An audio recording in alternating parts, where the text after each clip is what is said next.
competition. For most of the 20th century's final decades, Intel did not merely make chips. Intel defined what it meant to make chips at all. Its factories set the pace for the entire industry, and the phrase Intel Inside carried a meaning beyond marketing. It was a statement about where the most advanced manufacturing on Earth was happening. Then, in a span of roughly 10 years, that manufacturing aura dissolved.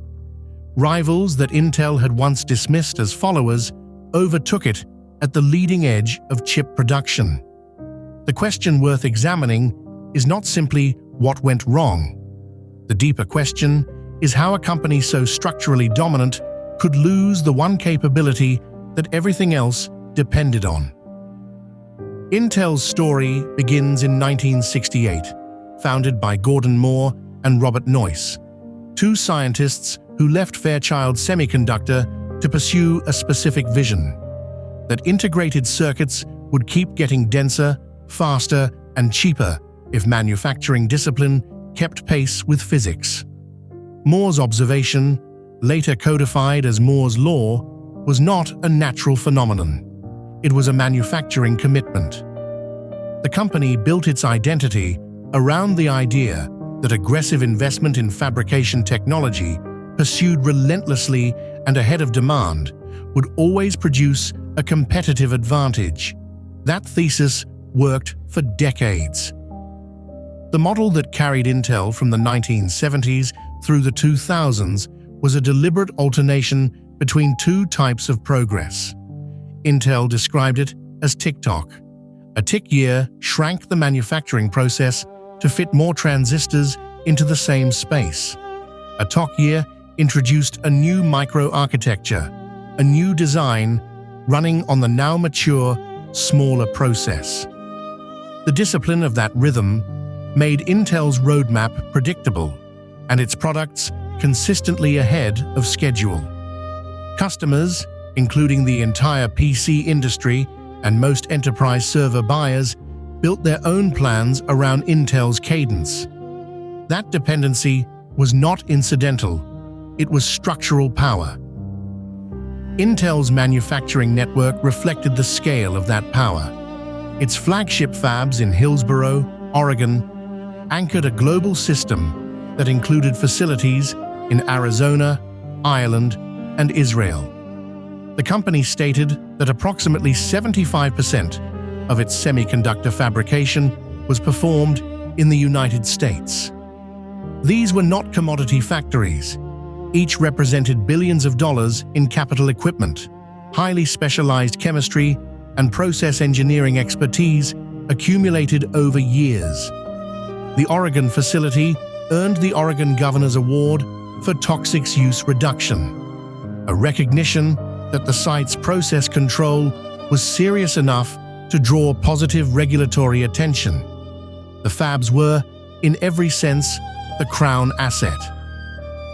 But the crack was already forming while the crown still looked solid. By the early 2010s, the tick-tock rhythm began to slow. Transitioning to each new process node, each successive shrink in transistor size was becoming physically harder, more expensive, and more time-consuming than the previous one. What had once taken roughly 2 years now stretched toward 3 or 4.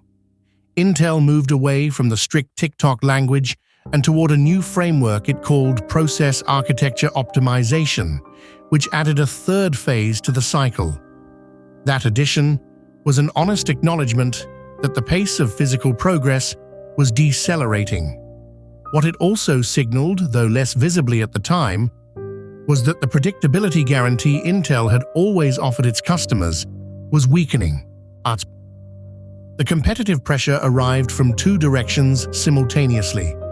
Taiwan Semiconductor Manufacturing Company, TSMC, had spent decades as a pure foundry, making chips for other companies' designs rather than selling its own products. That model, which Intel had once considered a structural disadvantage for TSMC, turned out to generate enormous process engineering focus. Without the need to design chips, TSMC's entire organization pointed at one problem: making the manufacturing process better. By the mid-2010s, TSMC was not following Intel, it was racing alongside. By the late 2010s, on several meaningful metrics, it had pulled ahead. The second direction was the decision by major chip designers, including Apple, AMD, and Qualcomm, to commit their most advanced products to TSMC's foundry rather than Intel's.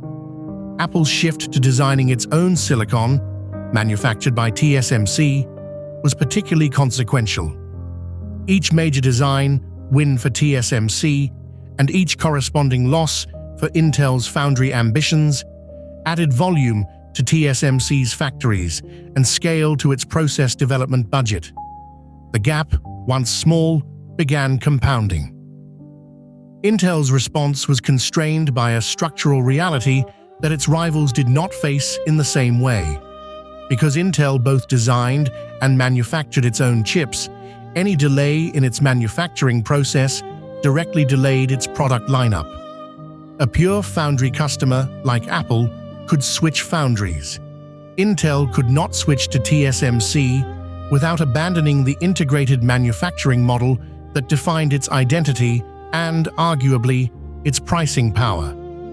The decisions Intel made during this period, continuing to invest in its own process development while also attempting to build an external foundry business to attract other customers, were made under genuine constraint, not simply miscalculation. The question was whether those investments would arrive in time. The node naming conventions in the industry created additional confusion about where Intel actually stood. The semiconductor industry's process labels, including the 10 nanometers, 7 nanometers, and 5 nanometer designations used by TSMC and Samsung, no longer correspond to any single physical measurement.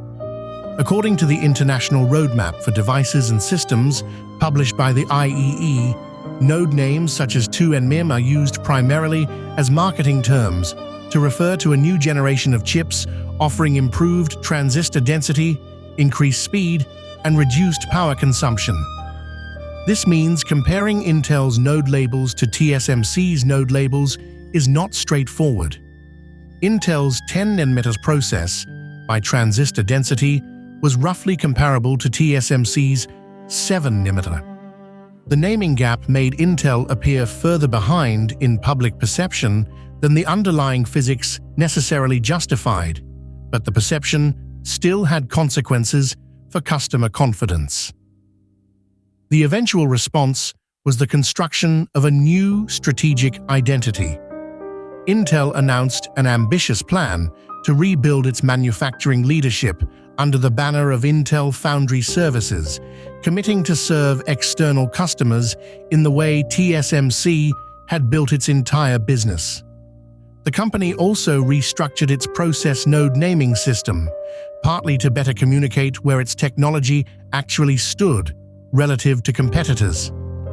Intel's 18A process, described in public materials as a 1.8 nanometer class node, entered high-volume manufacturing in late 2025 and was positioned for both internal products and external foundry customers. That timeline, if it holds, represents a meaningful step in the recovery narrative. What the 18A launch does not resolve by itself is the accumulated customer relationship damage of nearly a decade of delayed roadmaps. Chip design cycles are long. A company that committed its next-generation product to TSMC 2 years ago is not available to reconsider until the product after that. Rebuilding a manufacturing reputation operates on a different clock than losing one. Losing it took a series of missed timelines. Recovering it requires consecutive deliveries of promised capability at volume with competitive yield over multiple product generations. The lesson that Intel's trajectory offers is more precise than the usual warning about complacency. It is specifically about the relationship between integrated capability and compounding risk. Intel's manufacturing advantage was real, and its integration of design and fabrication created genuine products that no pure fabless competitor could match. But that same integration meant that a slowdown in the manufacturing engine created delays that cascaded into every product line at once. TSMC's model separated the manufacturing risk from the design risk. When one party stumbled, the other could, in principle, adjust. Intel carried both risks in one institution. The manufacturing aura Intel built over 50 years was not an illusion. It was constructed from real investment, real chemistry, real process engineering, and real competitive results. What eroded it was not a single decision or a single competitor. It was the combination of a physically harder problem, a rival whose entire organization pointed at the same problem with fewer distractions, and a structural architecture that amplified every delay. Whether Intel's current investments restore what was lost is a question the evidence has not yet answered.